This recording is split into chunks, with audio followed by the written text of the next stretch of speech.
Une semaine très riche en activités sportives que nous allons débriefer ensemble. Mesdames, Messieurs, bonsoir. Voici les titres. Ils sont désormais connus, les 16 qualifiés pour l'Afro-Basket 2015 à Tunis. La Côte d'Ivoire tentera de se racheter après l'échec de l'édition dernière à Abidjan. Les nageurs ont replongé samedi à la piscine Dominique Ouattara de Benjerville à l'occasion du trophée de l'ambassadeur d'Allemagne. Au programme, 25 et 50 mètres brasse et crawl. Pendant ce temps, les éléphantes se préparent pour la prochaine Coupe du Monde de football, Canada 2015. Elles ont été battues en match amical par les Lions indomptables du Cameroun. Ajoutez à ce titre la 18e journée du championnat national de football. Avec cette information majeure, le leader, l'ASEC Mimosa, a été défait par Korogo cet après-midi même. Et puis on aura également du cyclisme, du Maracana. Et puis vous connaissez Max Brito. Eh bien, il sera très bientôt en Côte d'Ivoire en notre compagnie. À tout à l'heure pour le détail de ces titres.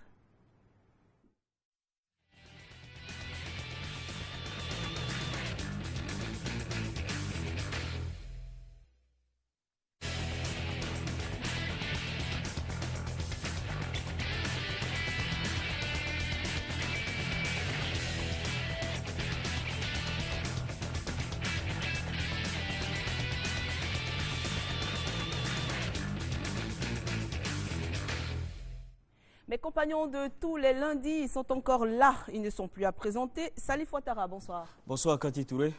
Vous êtes heureux de me retrouver? Absolument. D'accord. Bakayoko Kapit, bonsoir à vous. Bonjour Cathy.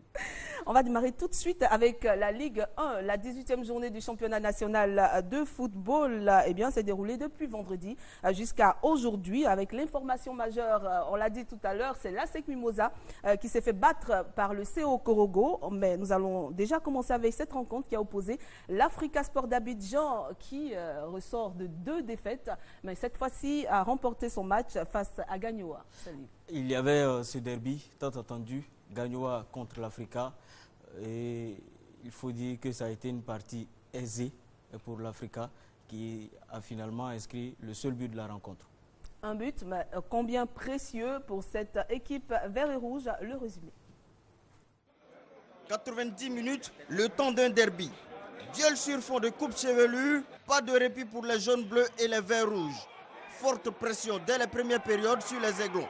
Le président du Sporting veut un but, le camp Oye donne de la voix. Sur le terrain, le portier des Aiglons, Hortalin Zadi alias Kidiaba, essuie les balles adverses. Avec une défense absente, le Kidiaba des Verts Rouges est livré à son propre sort.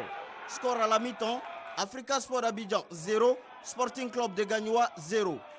Prière et méditation, l'optimisme est au rendez-vous dans les 2 camps. Il faut maîtriser les balles, il faut savoir circuler les balles et puis surtout balayer les circulations des couloirs et le milieu sous pas cassé. On va gagner 3-0. Tout ce que nous on demande, on est venu pour prendre 3 points, on va gagner. En début de seconde période, que des ratés. Gozolet et Aiglon peinent à marquer. 73e minute, contre toute attente, Guillaume Dao lève le pied. Sissé Abdul Karim est surpris.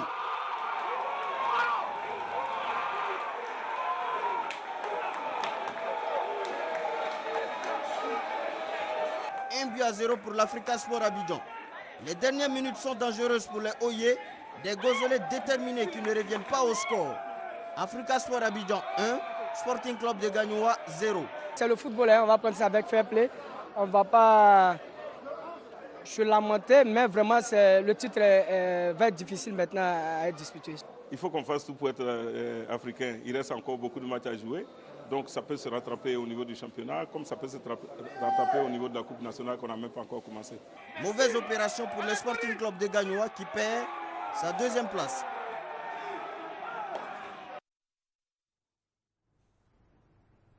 Alors Salif, on peut dire que l'Africa Sport d'Abidjan respire un peu après ces 2 défaites, 3 buts à 0 au cours de la 16e journée et puis 2 buts à 0 lors de la 17e journée. Le président Wagba Alepsil a clairement indiqué les ambitions de l'Africa, c'est d'être africain cette saison. Le match opposant l'Africa au Sporting Club de Gagnoa, si vous avez bien suivi, c'est du réalisme. L'entraîneur l'Union Nagbe a aligné des joueurs qui avaient suffisamment dans les jambes pour répondre face à cette équipe de Gagnoa qui tentait, qui a tenté, mais qui n'a pas pu inscrire ce but, soit pour le nul, soit pour la victoire. Et Gagnoa, c'est quand même une équipe qui est très en forme en ce moment. Non, malheureusement, Gagnoa n'est pas en forme parce que c'est quand même... C'était deuxième, hein, tout de même. Oui, je vais dire, sur le résultat, à la 18e journée, c'est un bon classement. Oui. Mais quand on regarde les derniers matchs, Gagnoa aligne 2 défaites de suite. Pour une équipe qui aspire au titre, c'est une mauvaise série. Il faut peut-être faire un faux pas au passage, mais dès le match suivant, se rattraper. Ce qu'on retient de l'équipe de Gagnoa en ce moment, c'est que l'attaque a perdu de son efficacité. Certes, ce n'est pas une équipe qui marque beaucoup de buts, mais c'est une équipe qui arrivait quand même à assurer sa victoire à partir de petits écarts, 1-0. Et généralement, c'est une défense qui ne prenait pas de buts. Or là, en 2 matchs, cette défense a pris pratiquement autant de buts que lors de la première partie du championnat. Du coup, on se rend compte qu'il y a quelque chose qui, dans les têtes, certainement, commence à ne pas être totalement équilibré. Soit face à l'inefficacité de l'attaque, on commence à douter, c'est ce que je pense. Soit alors, au niveau des joueurs, il y a peut-être à voir s'il n'y a pas un brin de fatigue ou alors quelques problèmes qui n'ont rien à voir avec le terrain. D'accord.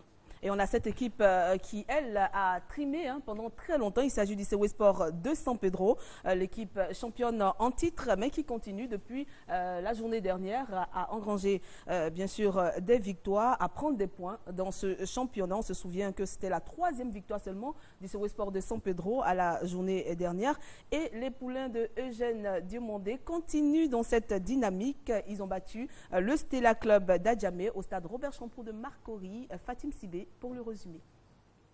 Le Stella recevait en ouverture de la 18e journée le CW Sport de San Pedro, le champion en titre de la Ligue 1 qui trotte cette saison dans le bas du tableau. Pire, qui aujourd'hui lutte pour éviter la relégation. Ceci dit, malgré l'enjeu important, les poulains de Mézac-Moril n'ont pas été au-dessus de la mêlée, mais ont assuré l'essentiel grâce à un éclair de Essis Baudelaire-Aka. Après une interception dans la surface de réparation du Stella, il file droit au but sans sourciller et fusille le goal pour inscrire l'unique but de la rencontre à la 40e minute de jeu. À la 56e minute, le Stella aurait pu égaliser grâce à un coup franc excellemment placé. Adoubandé se charge de l'exécuter, mais manque de peu le cadre. Hormis cela, les gardiens n'ont pas eu vraiment à s'inquiéter au cours de cette rencontre. Un fait insolite a tout de même retenu notre attention. La vigilance des encadreurs et du corps arbitral a été testée juste quelques minutes avant que le préjudice ne soit réparé, lorsque les 2 hommes ont été sommés de sortir du terrain pour échanger leur maillot. Stella 0, CW 1, c'est en somme ce qu'il faudra retenir de cette affiche du vendredi. Les portuaires peuvent s'auto-congratuler, ils rentrent avec les 3 points en poche, confirmant ainsi que leur succès face à l'Africa le week-end dernier n'était pas le fait du hasard. Et Salif, c'est bon de retrouver le champion en titre qui commence à avoir des victoires dans ce championnat. Le CW est actuellement sur une bonne lancée. Depuis la journée précédente, ils avaient déjà battu l'Africa Sport Abidjan 2-0 et ils ont un peu confirmé lors de ce match. Mais il faut qu'ils sortent de cette zone rouge parce que quand on voit le classement, ils sont 13e. Le CW doit donc continuer à faire ce travail perpétuel pour sortir de cette zone rouge.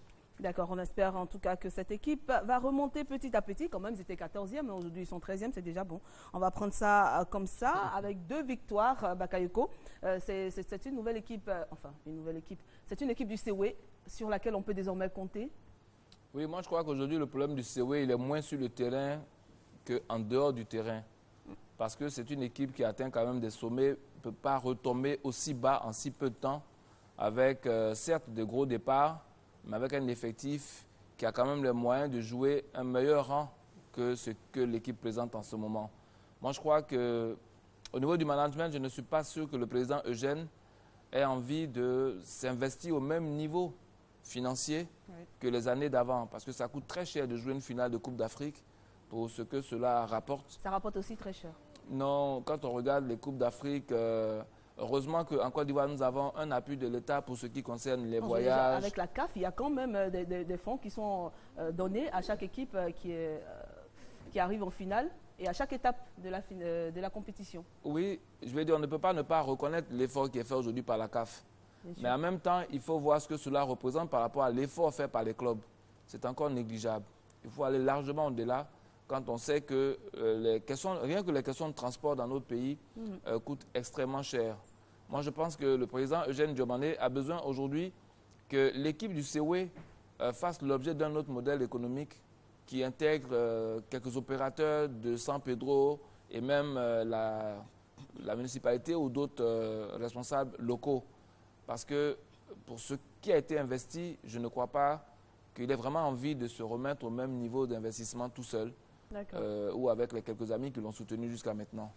Donc moi, je crois que le classement du CEWE s'explique un peu par, comme on l'expliquait la semaine dernière, ce modèle économique qui ramène un club à être le poids d'une ou de quelques personnes. D'accord. C'est intenable sur plusieurs saisons de suite. En même temps, quand on regarde le classement, le CEWE Sport de San Pedro n'est pas très loin du 8e. Ils sont seulement à un match, c'est-à-dire à 3 points du 8e, qui est l'AS Denguélé. Donc, il y a de l'espoir pour cette équipe du CEWE Sport de San Pedro.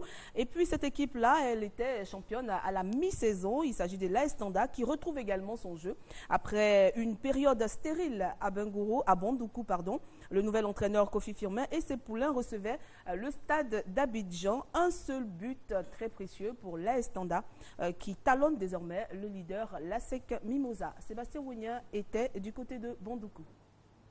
La première offensive de cette rencontre est venue de l'AS Tanda avec Diabaté Enza, le gardien de but du stade d'Abidjan. Drissa Bamba a bien suivi l'action. À la 12e minute, l'AS Tanda procède à une autre offensive avec au départ Boako Fidevi qui n'était pas dans une position idéale. Seulement, il y aura une erreur de Drissa Bamba qui profite à Zanwo Bi Robo. Pas de problème, il ouvre le score pour l'AS Tanda. Mi-temps, 1-0 pour l'AS Tanda. En deuxième période, Diabaté Enza ne trouve pas les ressources nécessaires pour battre Drissa Bamba. L'AS Tanda, sur cette action, avait la balle du deuxième but, mais Boako Fidevi fait le mauvais choix. 1-0, l'AS Tanda s'offre 3 précieux points avec son nouvel entraîneur, Kofi Firmin Kwaku. Je suis habité par la réussite, mais c'est à ceux-là, ces joueurs-là, ces jeunes gens-là, qu'il faut leur tirer le chapeau. Il faut leur dire bravo.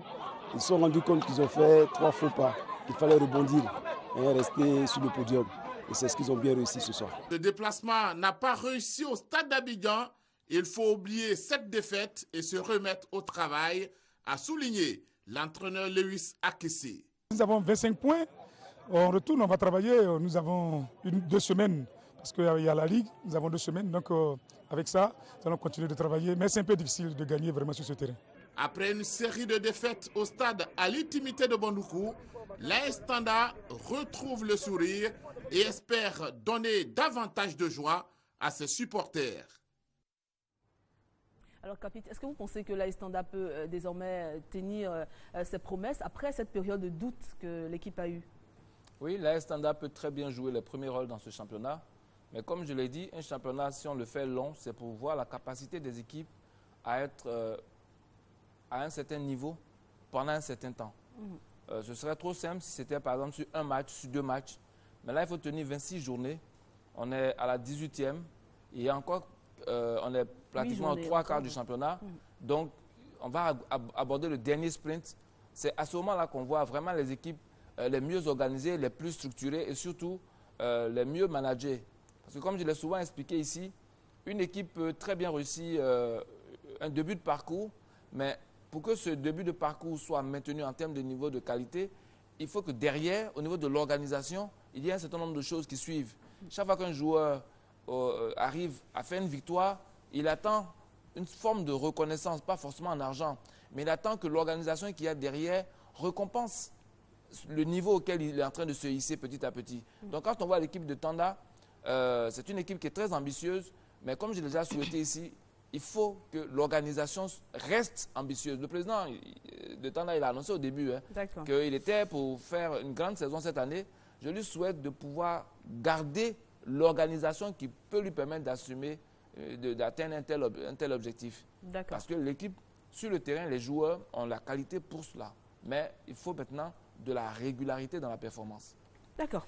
Et puis à Bondoukou, notre reporter Sébastien Wonien nous fait remarquer que les performances de Tanda sont certes le résultat d'un travail de groupe, mais en grande partie à l'actif de son attaquant Djobo Acho. Il se nomme Djobo Acho Herman Jr. Dans le groupe de l'AS Tanda, il est très vite repéré à cause de sa petite taille, en tout 1,62 m.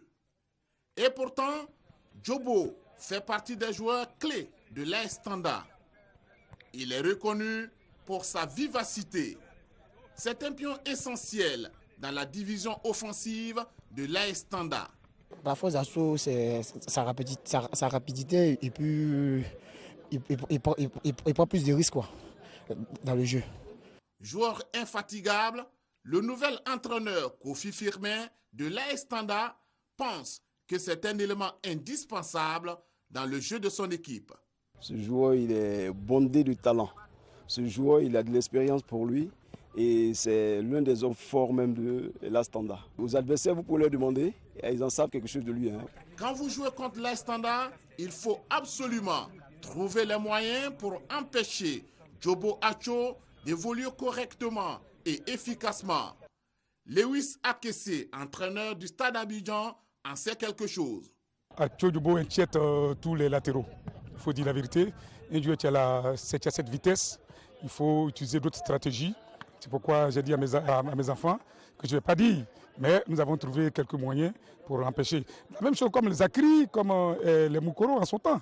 J'étais à Benjerville et c'est à Acho Djobo que je lui ai dit non, voilà ce que je vous demande de faire. Et je crois qu'il était devenu presque le latéral, le deuxième latéral. Donc aujourd'hui, je joue contre lui.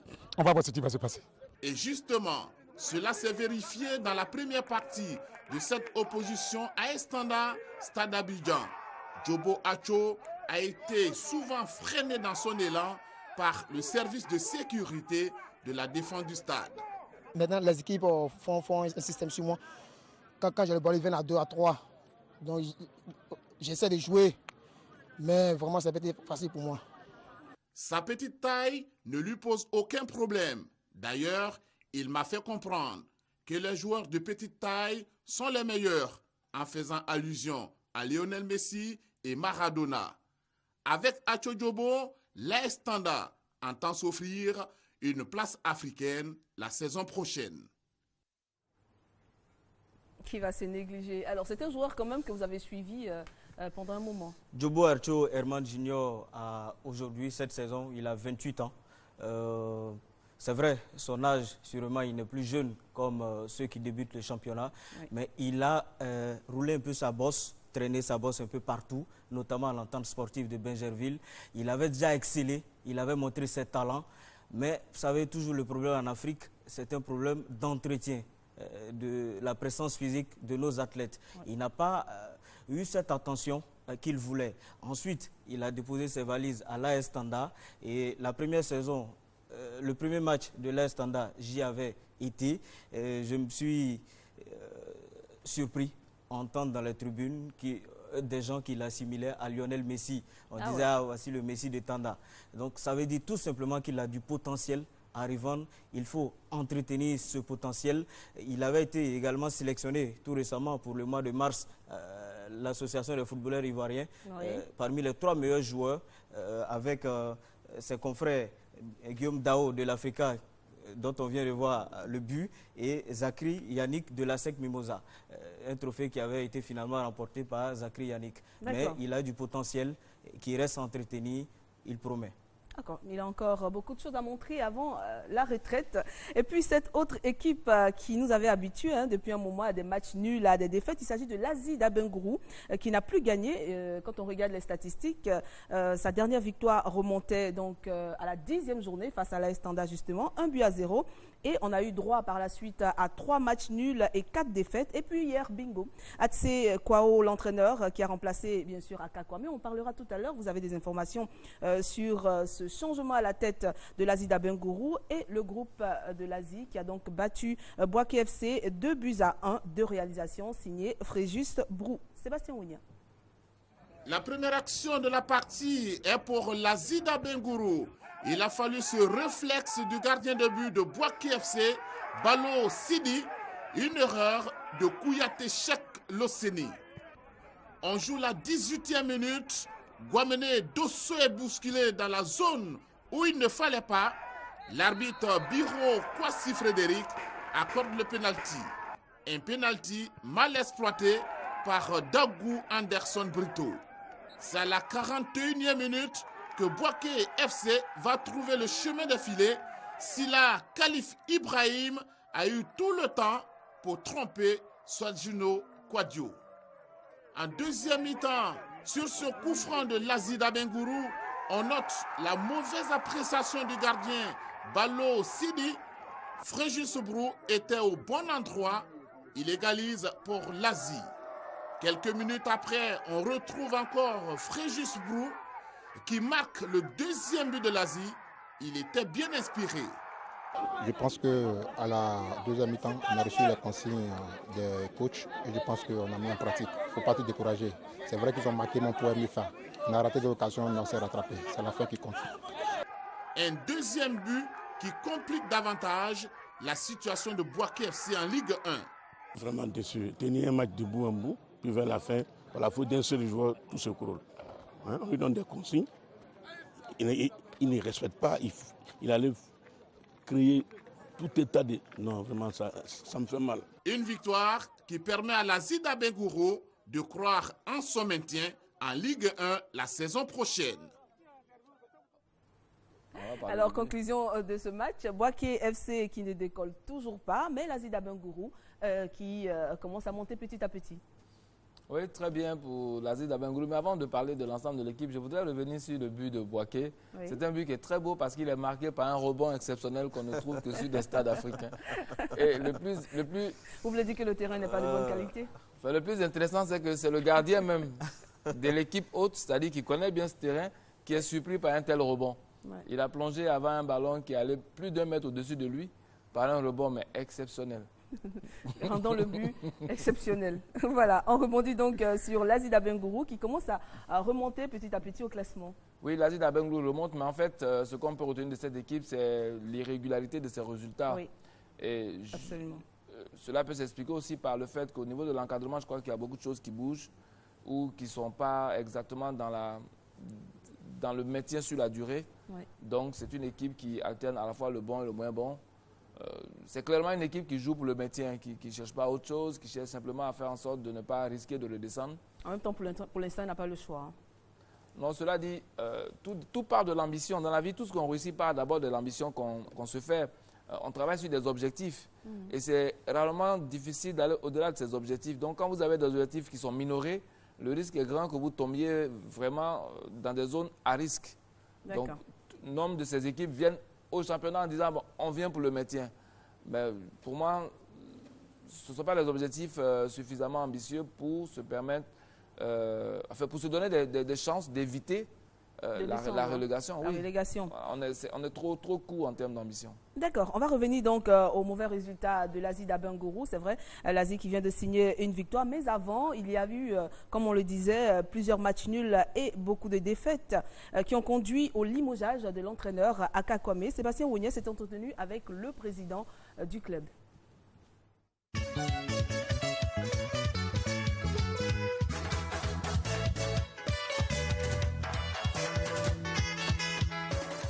Dès que j'ai été élu au mois d'octobre, j'ai demandé au coach qui était à Kakwame, est-ce qu'il avait les joueurs qui pourront répondre à mes exigences.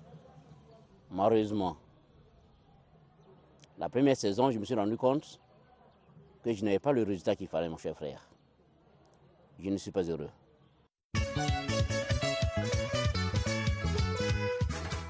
Il n'y a pas de problème d'argent, parce qu'avoir un mois ou un mois et demi, 2 mois d'arrêt de salaire, ce n'est pas ça le plus important. Parce qu'on a toujours payé. Et j'estime que sur ce plan-là, ce n'est pas ça qui est le souci. Ils ont besoin de prouver qu'ils sont capables de jouer. C'est ça qui est le plus important.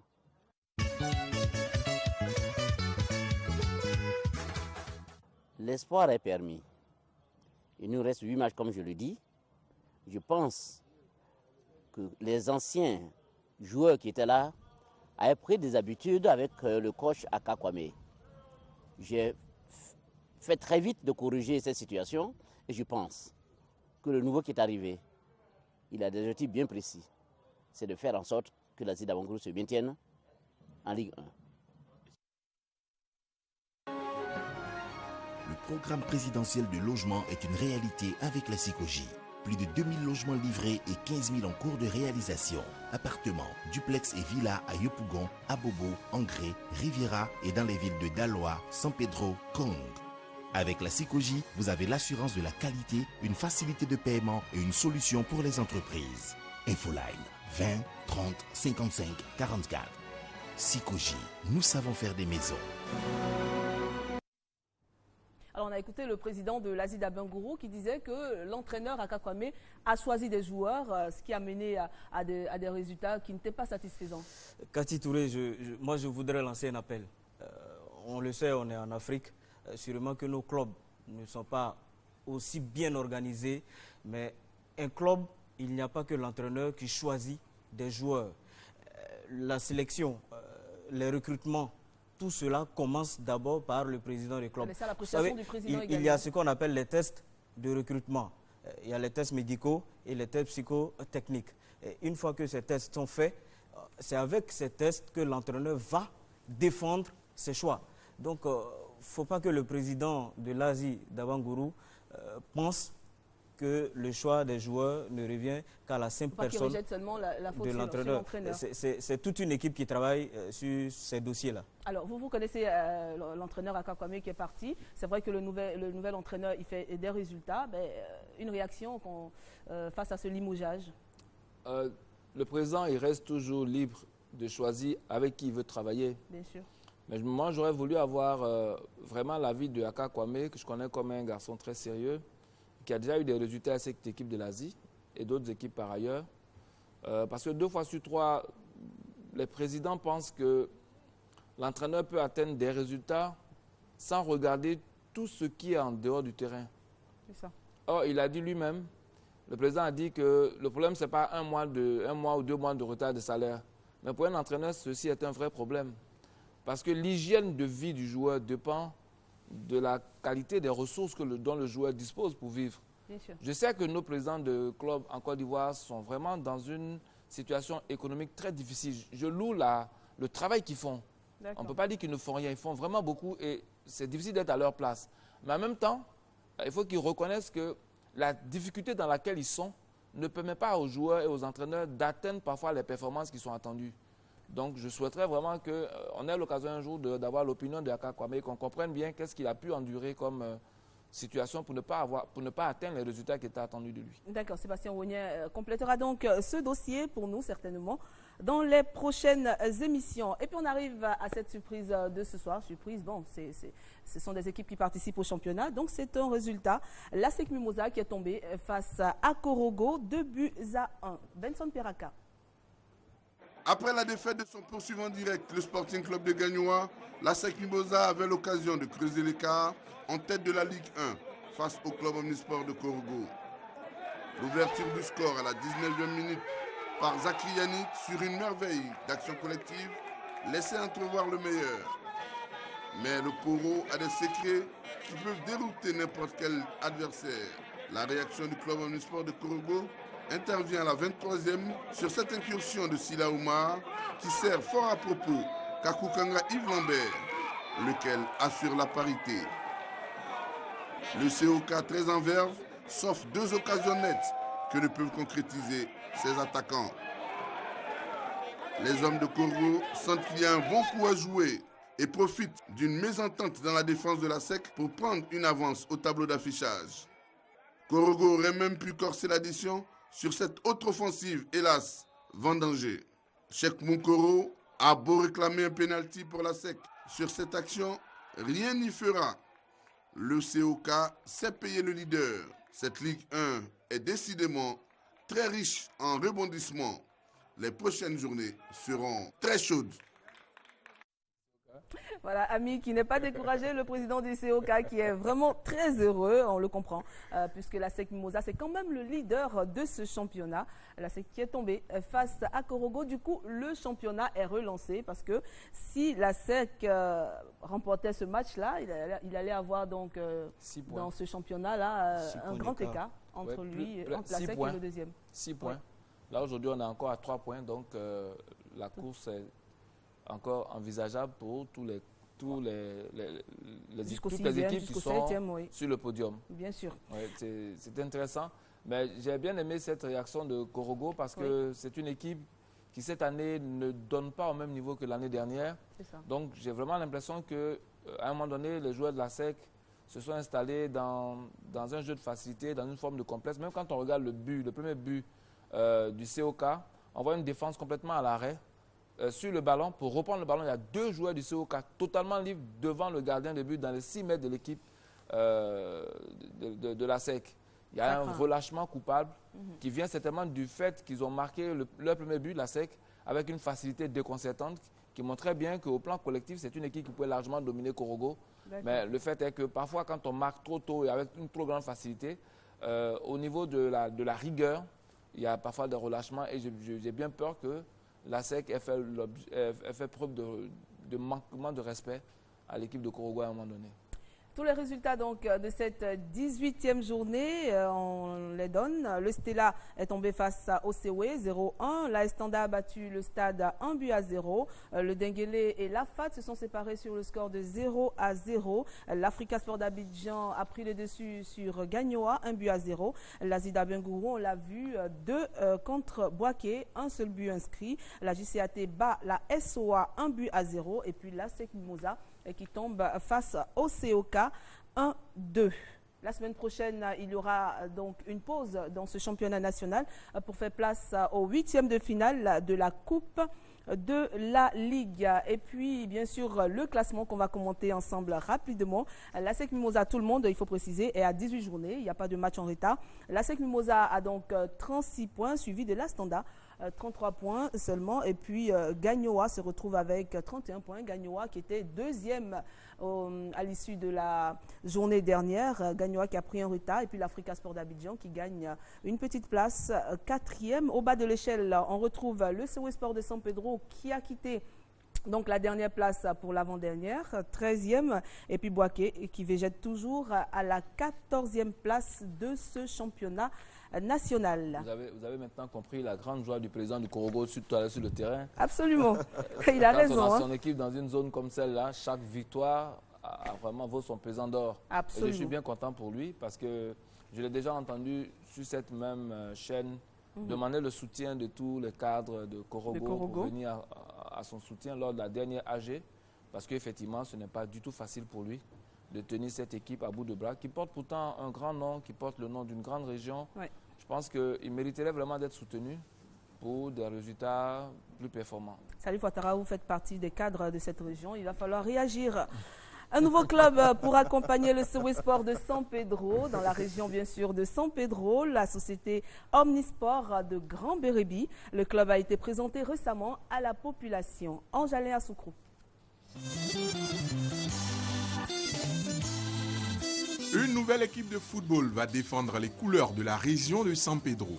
La société Omnisport de Grand Bérébi est un club de football qui présente l'originalité d'avoir été créé par un groupe d'enseignants.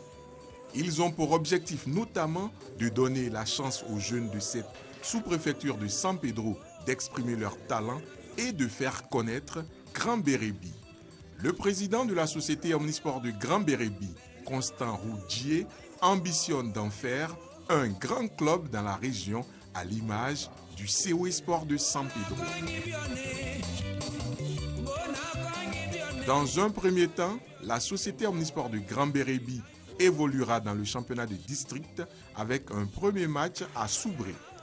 Au cours de la cérémonie officielle de présentation du club, le maire de Grand Bérébi, Gosso Yabayou, et le président du conseil régional de San Pedro, Donatien Begré, ont décidé de lui apporter une subvention annuelle. La société Omnisport de Grand Bérébi aura pour camp d'entraînement le stade municipal avec un effectif de 25 joueurs âgés de 14 à 22 ans. L'équipe est entraînée par Séverin Nabo.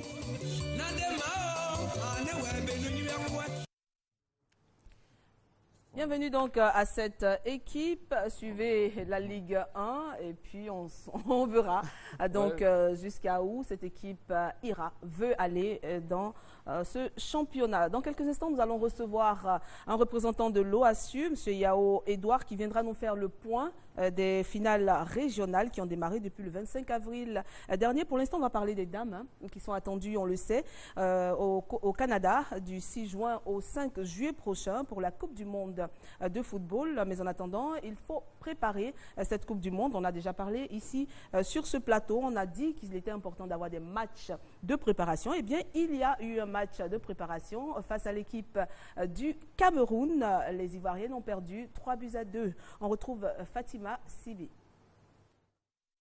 Nous sommes fautives, les joueuses et moi. Et à ce niveau, je pense qu'il y a vraiment du boulot à faire. La sélection nationale féminine de Côte d'Ivoire s'est inclinée au stade Robert Champreau de Marcory dimanche, mais il fallait s'y attendre car nous avions déjà tiré la sonnette d'alarme la semaine dernière. Cependant, ce match amical face à un adversaire qui avait stoppé net l'élan des Ivoiriennes à la CAN 2014 et qui de surcroît est également mondialiste est à saluer car il a permis de mettre en évidence des carences sur lesquelles le staff devra ardemment travailler. Akaba Edouard, à la 14e minute, surprend la défense ivoirienne, l'un des chantiers de la sélection, en inscrivant le premier but de la rencontre. Mais dans cette grisaille de la préparation des Ivoiriennes, une chose est aujourd'hui sûre, le fighting spirit des filles est leur atout majeur. Une arme fatale déployée sur cette action collective magistralement conclue par Coco Ange. La Côte d'Ivoire égalise à la 38e minute de jeu.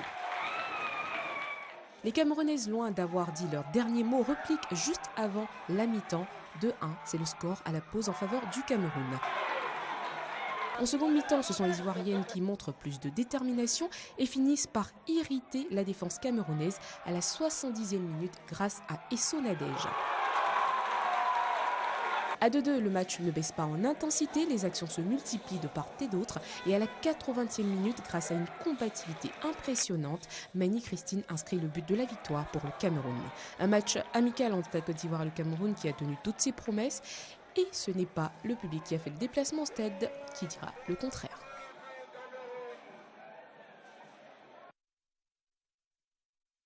C'est vrai, on a gagné, mais ce n'était pas trop pour gagner, pour chercher des buts, non. C'était pour mettre certaines stratégies en place et voir aussi à quel niveau on se situe. Donc, à base de ça, nous allons travailler.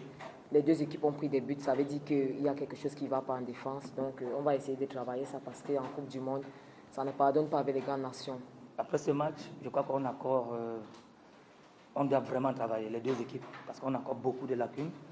Dans le mondial, ça ne va pas pardonner ce genre d'erreur. Et c'est dommage pour l'Afrique. Mais je pense que tout ce que nous souhaitons, c'est que les différentes fédérations, les États puissent mettre les moyens pour que les représentants africains se préparent bien. On essaie de respecter les consignes du coach.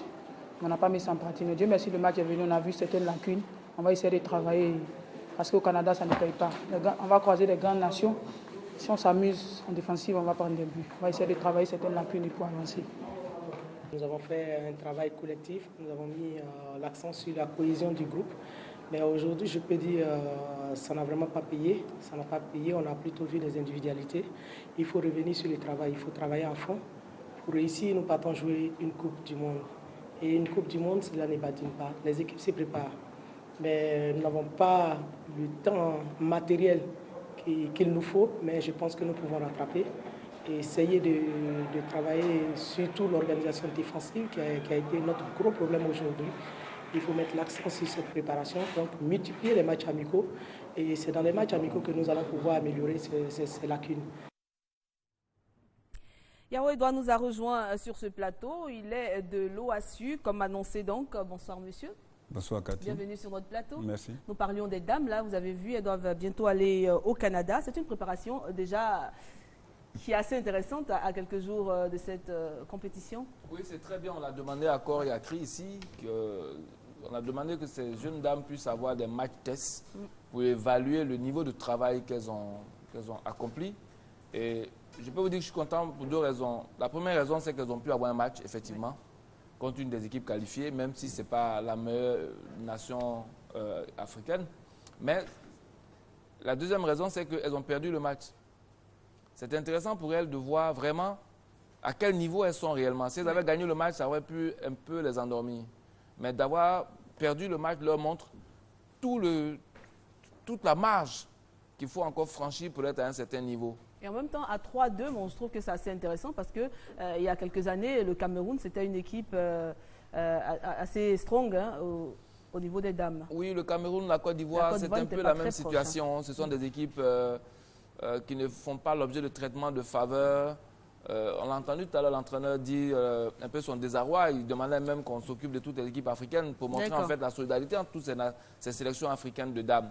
Seul le Nigeria fait vraiment la différence sur ce plan. Donc, je crois que c'est une équipe d'un niveau très moyen, mais c'était important pour nos jeunes filles d'avoir de la compétition. L'entraîneur disait tout à l'heure qu'elle a eu un souci dans sa défense, mais c'est un peu normal, une défense ne se construit que dans la complémentarité. Et la complémentarité s'exerce à travers les matchs. On n'a pas la complémentarité du jour au lendemain parce qu'on a fait des entraînements. C'est face à l'adversité, face à des adversaires qui vous attaquent, qui essaient d'obtenir les failles, que vous renforcez votre cohésion. Donc, c'est très bien d'avoir pu faire ce match. Je souhaite qu'elle puisse faire d'autres matchs. Elles feront d'autres matchs certainement. Si on a suivi mercredi dernier, troisième mi-temps, où le vice-président de la fédération, Sori Diabaté, expliquait un peu les raisons pour lesquelles les Ivoiriennes n'étaient pas encore parties pour la préparation. C'était essentiellement des problèmes financiers. Voilà, la fédération qui avait préfinancé plusieurs compétitions et qui, pour l'instant, n'avait pas été remboursée. Et c'était difficile pour cette fédération, selon les dires, bien sûr, du président Sori Diabaté. Yao Edouard, vous êtes là pour nous faire le point des finales de l'OASU qui ont démarré depuis le 25 avril du côté de Soubri. Merci Cathy de m'offrir cette opportunité pour effectivement faire le point partiel des finales régionales de l'Office ivoirien des sports scolaires universitaires. Nos compétitions ont démarré depuis le mois de février et nous sommes à un stade important, la phase des finales régionales. C'est un des moments forts de notre saison sportive. Et avec les perturbations qui ont eu lieu au niveau de l'école, il était bon que nous fassions le point pour que les acteurs du mouvement sportif scolaire universitaire sachent que nos compétitions continuent malgré les petits soubresauts. Je suis là donc pour en parler effectivement. Comme je l'ai indiqué tout à l'heure, nos compétitions ont commencé depuis le 25 avril. C'est la région de la Nawa qui a ouvert le bal. Et à ce jour, nous sommes déjà à 7 finales régionales. Je voudrais profiter de l'occasion pour féliciter et encourager les acteurs qui ont pu déjà organiser leur finale régionale. Comme je l'indiquais, beaucoup de difficultés se sont dressées sur le chemin de cette saison. Et malgré tout cela, les acteurs, notamment les ligues qui ont été mises en place récemment, ont pu organiser ces finales régionales. Il était bon de les féliciter et les encourager. Il était aussi bon d'être là pour lancer un appel aux régions qui vont organiser les finales prochainement, notamment le 13 mai prochain, le 16 mai et enfin le 30 mai. Qui organise le 13 mai? Le 13 mai, il y aura 4 régions. Il y aura Minignan, Guiglo, Touba et Divo qui vont organiser la finale régionale. Et puis ensuite, le 16 mai, il y aura Abidjan, Dabou, Daoukro et Ferke et Sassandra qui vont organiser les finales. Donc je voudrais profiter de l'occasion pour lancer un appel aux comités d'organisation qui vont prendre le relais pour leur dire que ces finales régionales sont des moments forts de nos compétitions. Ce sont des moments de grande mobilisation des enfants, ce sont des moments de grande mobilisation. Il faudra donc prendre toutes les dispositions pour que ces finales se déroulent dans les meilleures conditions. Il faut que ces finales-là soient non seulement des moments de fête sportive, mais surtout des moments de brassage, de rencontre de nos jeunes sportifs. Et c'est aussi l'occasion pour les fédérations sportives de faire des détections au niveau des talents sportifs. Justement, à propos des détections, j'avais une question pour vous avant de vous laisser.